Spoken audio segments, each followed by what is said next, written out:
warahmatullahi wabarakatuh.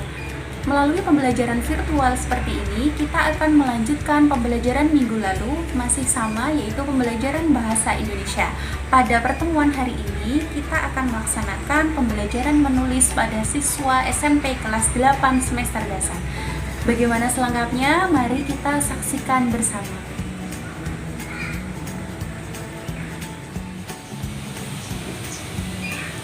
Assalamualaikum warahmatullahi wabarakatuh. Waalaikumsalam warahmatullahi wabarakatuh. Baik. Bagaimana kabarnya anak-anakku semuanya? Alhamdulillah baik, Bu. Alhamdulillah. Tetap jaga protokol kesehatan ya. Tetap harus rajin mencuci tangan, memakai masker apabila keluar rumah, dan menghindari kerumunan ya. Ya, karena kita tahu sekarang ini kasus COVID-19 semakin menggila ya, seperti yang sedang diberitakan di televisi maupun media elektronik lainnya ya. Jadi kita harus tetap mematuhi protokol kesehatan. Baik, untuk mengawali pembelajaran hari ini, silahkan ketua kelasnya dapat memimpin doa.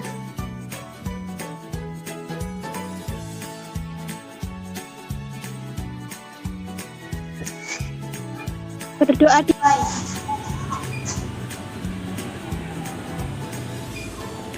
Baik. Terima kasih. Baik.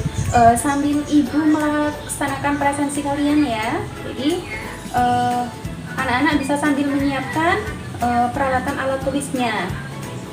Ya, buku teksnya juga silahkan dapat dibuka. Baik, Ibu akan melakukan presensi satu persatu. Baik, Fani, Mbak Fani, hadir? hadir, Bu. Oh iya, kemudian Anissa,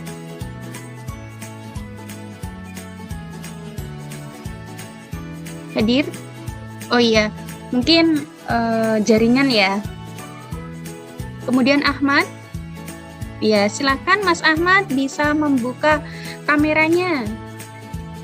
Baik, hadir semuanya ya, alhamdulillah. Nah, pada pertemuan hari ini kita akan melanjutkan pertemuan minggu lalu ya, materi bahasa Indonesia. Nah, untuk hari ini kita akan membahas tentang teks puisi. Nah, sebelumnya Ibu mau tanya, sudah ada yang pernah membuat puisi? Mbak Fani, sudah pernah? Saya pernah Buat teks puisi apa, Mbak? tentang corona. Tentang corona? Ya, oke baik. Nanti bisa ditampilkan ya, Mbak ya, karyanya. Ya, baik. Ibu akan membagikan materi melalui bagi layar.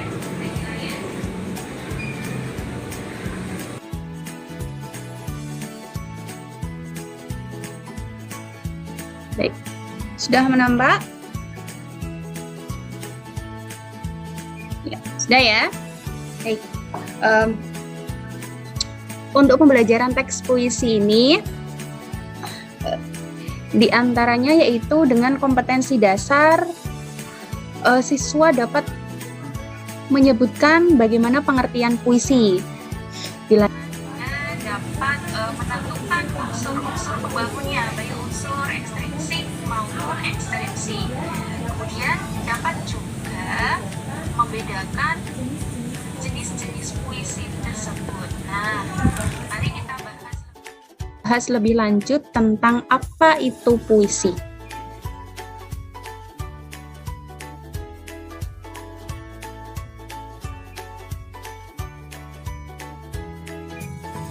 Ya, sudah nampak ya?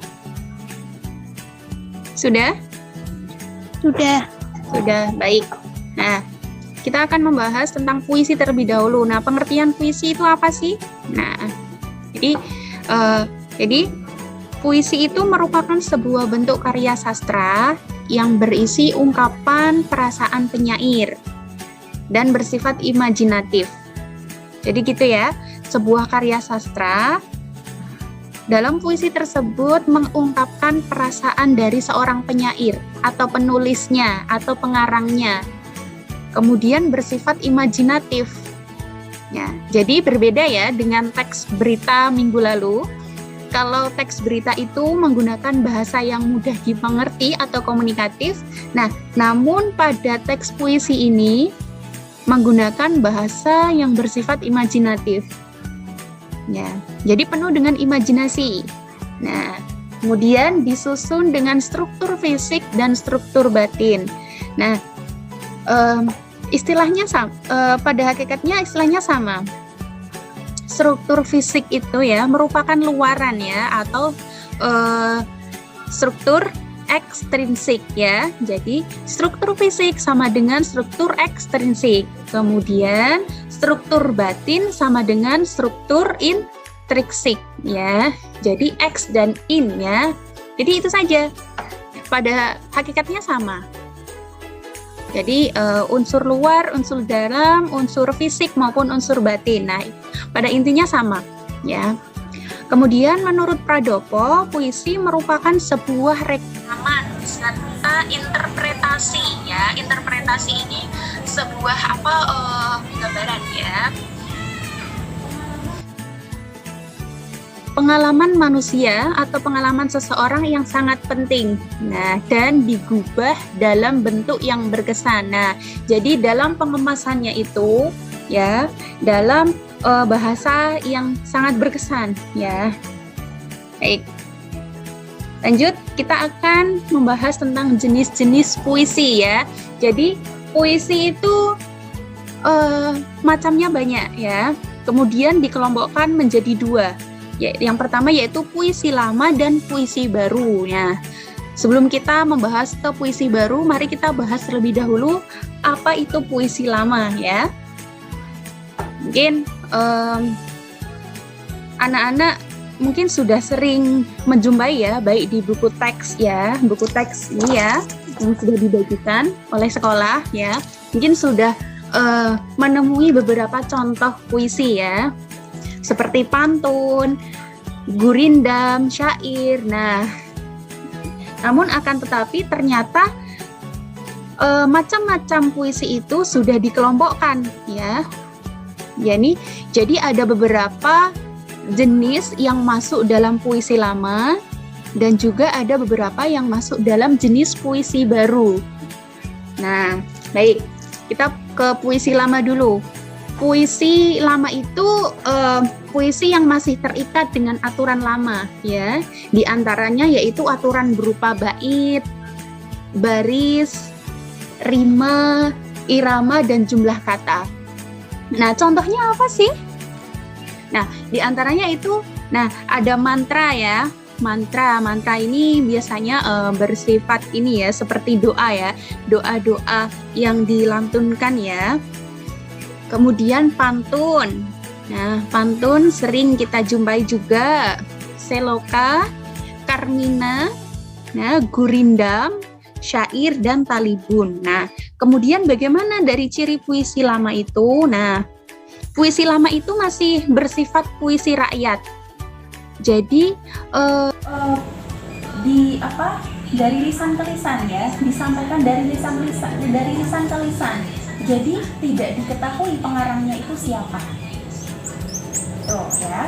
Kemudian terikat oleh aturan. Nah, aturan ini yang dimaksud yaitu bagaimana baitnya, barisnya, bagaimana rima dan iramanya. Nah, itu semua itu masih terikat dalam sebuah aturan yang baku ya. Ya, kemudian menggunakan majas ya, menggunakan majas. Majas ini jelas ya, yaitu gaya bahasa atau perumpamaan dan klise. Nah, maksudnya klise ini tuh masih bersifat klasik ya. Jadi beberapa bahasa yang digunakan itu untuk kita pada saat ini itu agak susah dimengerti ya, karena memang menggunakan bahasa-bahasa yang agak sulit dimengerti. Nah, Kemudian bersifat istana sentris ya. Maksudnya istana sentris ya. Istana itu ya merujuk kepada sebuah kerajaan, sentris yaitu memusat ya. Jadi istana sentris itu berarti berpusat pada sebuah cerita-cerita yang merujuk pada sebuah kerajaan gitu. Kemudian fantastis. Nah, jadi untuk fiksi ya, bersifat fiksi ya atau karangan gitu. Namun pada puisi lama ini karena berkembang dari lisan ke lisan ya atau puisi rakyat, maka tidak diketahui pengarangnya siapa. Seperti itu. Kira-kira bisa dipahami ya anak-anak semuanya? Baik, kita akan melanjutkan bagaimana puisi baru ya. Kalau tadi kita sudah membahas lebih lengkap bagaimana puisi lama, kemudian kita tentang puisi baru ya. Puisi baru ini ya, ini kebalikan dari puisi lama. Kalau puisi lama itu terikat dengan aturan, kalau puisi baru ini sudah tidak terikat dengan aturan. Jadi lebih bebas. Maksudnya bagaimana? Jadi untuk jumlah baitnya ya, berapa barisnya, bagaimana rima, irama, itu tidak terikat oleh aturan-aturan ya. Contoh lah, katakanlah seperti pantun ya. Pantun itu kan sajaknya, itu kan bersajak AB-AB gitu kan ya. Jadi, bagaimana pantun ya, seperti itu. Berakhiran bersajak AB-AB seperti itu ya. Nah, kita lanjut bagaimana contoh-contoh dari puisi baru. Ya, diantaranya yaitu yang pertama elegi. Elegi ini puisi yang bernuansa kesedihan. Kemudian romansa yaitu puisi yang bersifat atau merujuk pada cinta kasih sayang gitu ya atau romantisme. Nah, kemudian satire ya. Ini sebuah puisi yang berisi tentang kritikan. Nah, biasanya puisi yang bersifat satire ini biasanya ditujukan untuk beberapa kebijakan-kebijakan pemerintah ya. Banyak sekali penyair-penyair yang mengkritisi ya bagaimana kebijakan-kebijakan pemangku pemerintah kita melalui puisi gitu. Contohnya banyak sekali. Anak-anak bisa melihat ya, boleh nanti mencari di Google atau di YouTube ya. Contoh dari penyair MH Ainun Najib ya. Kemudian lebih jauh lagi ya, Pramudia Anantatur. Nah, itu seperti contoh novelnya Bumi Manusia itu. Nah, drama Lautan Jilbab. Nah, itu juga sama. Sebenarnya itu berupa kritikan-kritikan terhadap pemerintahan negara kita. Seperti itu. Nah, lanjut. Puisi baru selanjutnya yaitu epigram. Nah, epigram ini berisi sebuah ajaran kehidupan, ya. Bagaimana nilai-nilai yang ada dalam kehidupan kita. Nah, seperti itu ya. Jadi beberapa contoh dari puisi baru ya. Pada intinya yang membedakan yaitu baik puisi lama dan puisi baru yaitu adanya aturan yang melekat atau terikat, sedangkan puisi baru itu tidak ada aturan yang terikat. Jadi puisi baru itu lebih bebas. Mau berapa baris, mau cukup satu baris ya, itu tetap dikatakan puisi gitu. Karena memang puisi itu berisi ungkapan dari seorang penyair atau pengarang. Itu ya.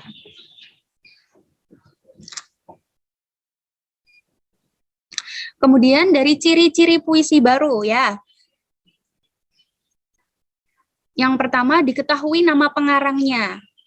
Jadi memang kebalikan dari puisi lama ya. Kalau puisi lama berkembang dari lisan ke lisan, kalau puisi baru ini diketahui nama pengarangnya siapa. Contoh ya, Khairil Anwar ya, itu ya karya-karyanya sangat banyak sekali. Kemudian siapa lagi? MH Ainun Najib ya, atau Cak Nun. Nah, itu kan penyair-penyair masa kini juga ya. Maksudnya sudah bukan penyair-penyair lama ya. Nah, itu puisi-puisinya itu bersifat bebas atau puisi baru. Tuh. Nah, Ini masih ada kaitannya dengan ciri yang kedua, yaitu tidak terikat aturan. Jadi memang benar-benar bebas. Kemudian perkembangan dari lisan dan tulis. Nah, ini perbedaannya. Sama ya? Jadi kalau tadi lisan ke lisan, kalau ini lisan dan tulis. Itu perbedaannya itu tadi. Kemudian menggunakan majas yang dinamis. Nah, maksudnya bagaimana? Jadi gaya bahasa yang digunakan itu berkembang, anak-anak. Jadi bukan sekadar perumpamaan yang bahasanya klise atau klasik, namun majas atau gaya bahasa yang digunakan itu bersifat berkembang, ya.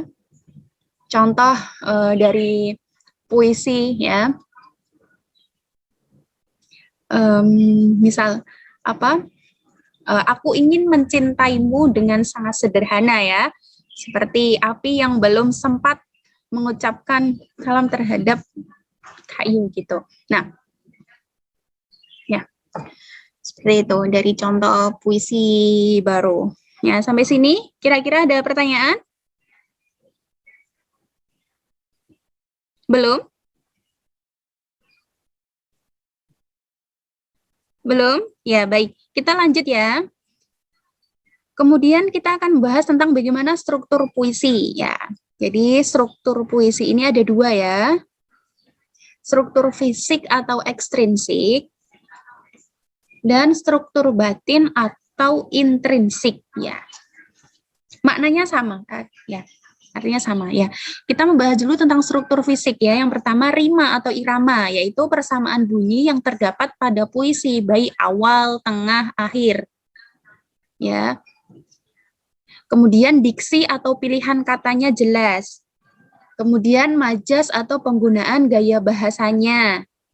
Kemudian tipografi. Nah, bentuk penulisan puisi, apakah rata kanan, apakah rata kiri, ataukah rata kanan kiri, ataukah rata tengah. Nah, itu semua memiliki makna. Kemudian imajinasi, ya. Jadi bagaimana hayalan dari seorang penyair itu, ya. Kemudian dikemas dengan penggunaan gaya bahasa dan pilihan kata atau diksi yang tepat. Kemudian kata konkretnya, jadi dalam struktur fisik ini tidak hanya bahasa yang bermajas saja yang digunakan, tetapi juga menggunakan kata yang konkret atau dapat dimengerti. Gitu. Kemudian struktur batin. Nah, kalau tadi struktur fisik atau luarnya, kalau batin ini dalamnya. Jadi yang membangun puisi itu apa? Nah, yang pertama tentunya ada tema.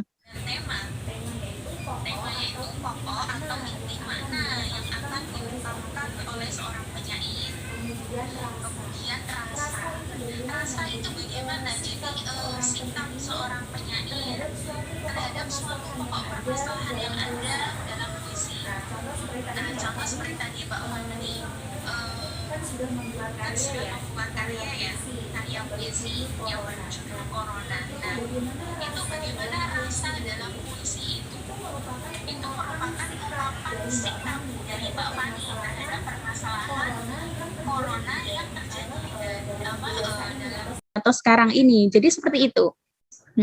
Kira-kira bisa dipahami ya bagaimana rasa itu ya. Ya, kemudian nada atau tune. Nah, ini sama juga sikap penyair terhadap pembaca. Akan tetapi terdapat hubungan dengan tema dan rasa.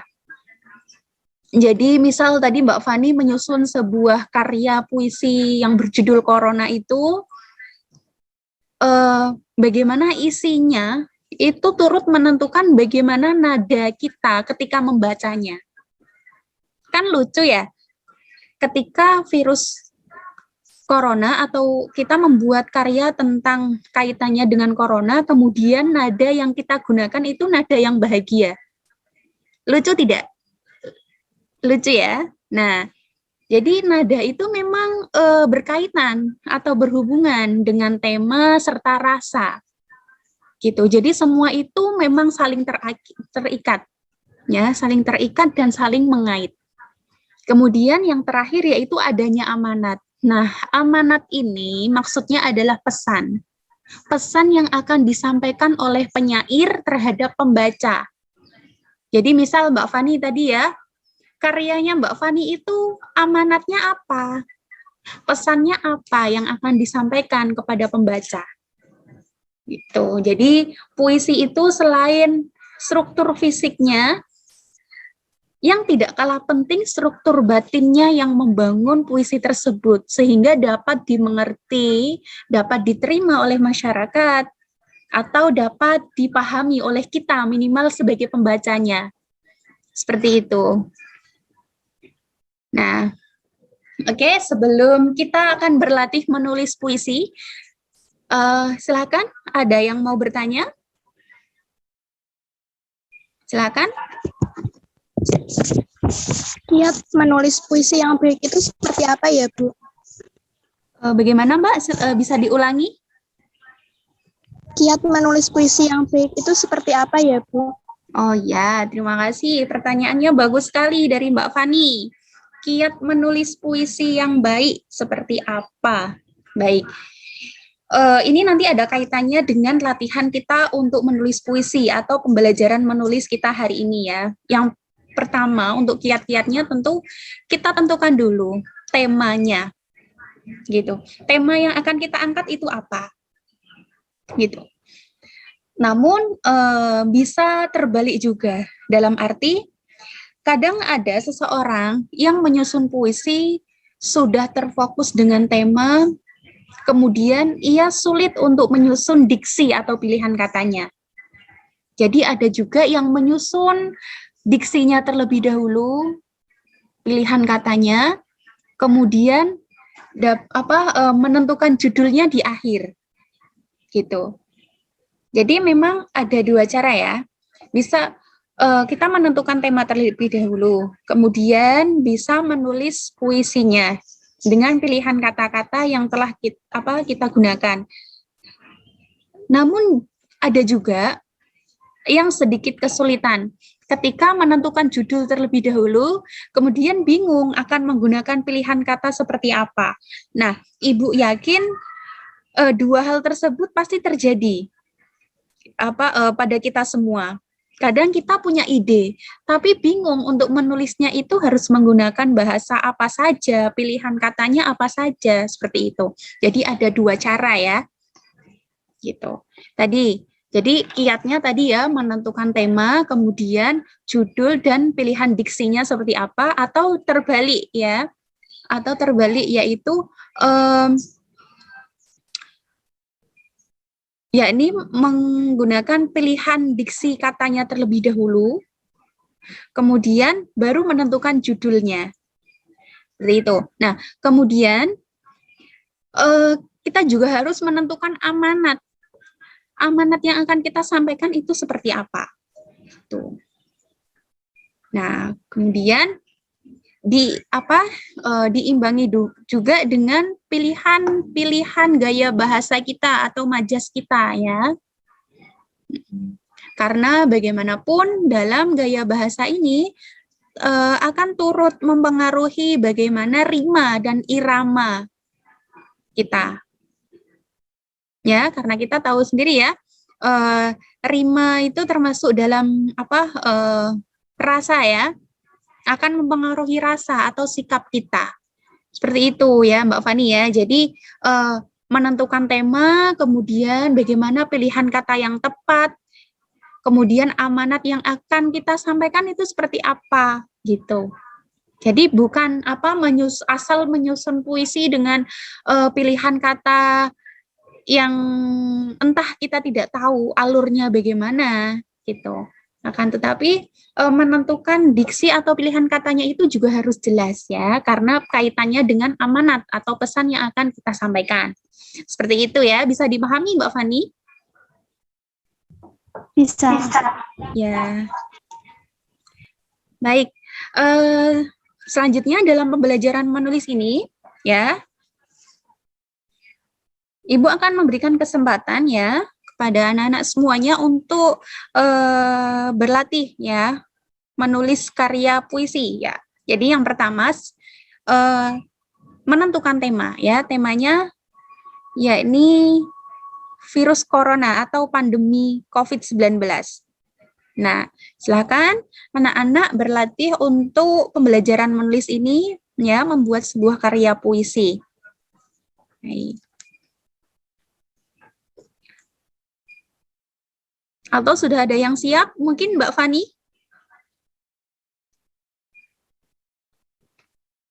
Siap ya? Ya. Iya. Jadi ya, baik. Boleh di ini ya, tampilkan ya puisinya. Ya, boleh. Ya, Mbak. Silakan Mbak Fani bisa membacakan puisinya.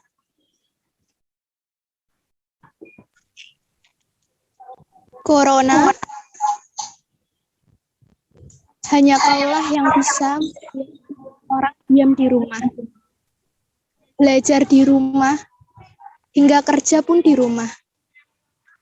Corona, kenapa engkau harus datang ke bumi ini? Dan mengapa kau tidak pergi? Pergilah, kembalikan bumiku, kembalikan negeriku, pulanglah, dan jangan kau tampakkan lagi. Ya, ya terima kasih Mbak Fani. Nah, kita beri apresiasi ya kepada Mbak Fani ya, bagus sekali untuk puisinya. Bisa disampaikan Mbak pesan yang terkandung apa Mbak amanatnya?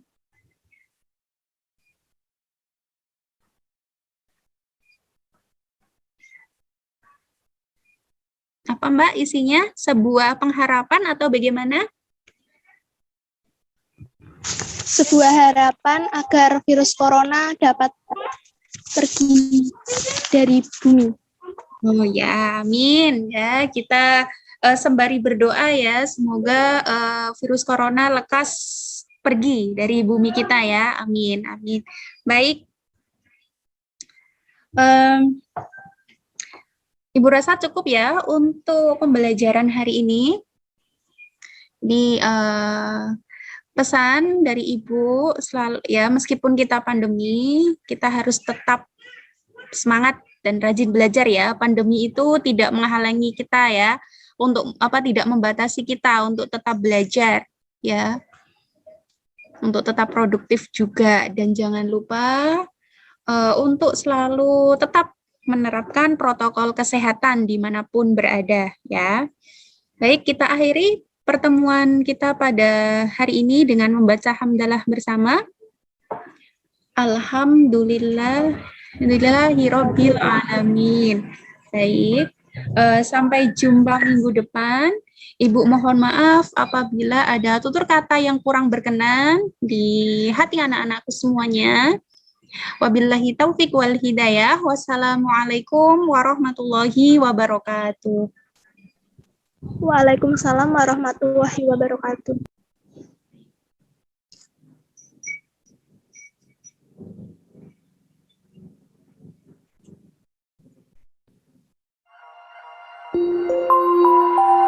Thank you.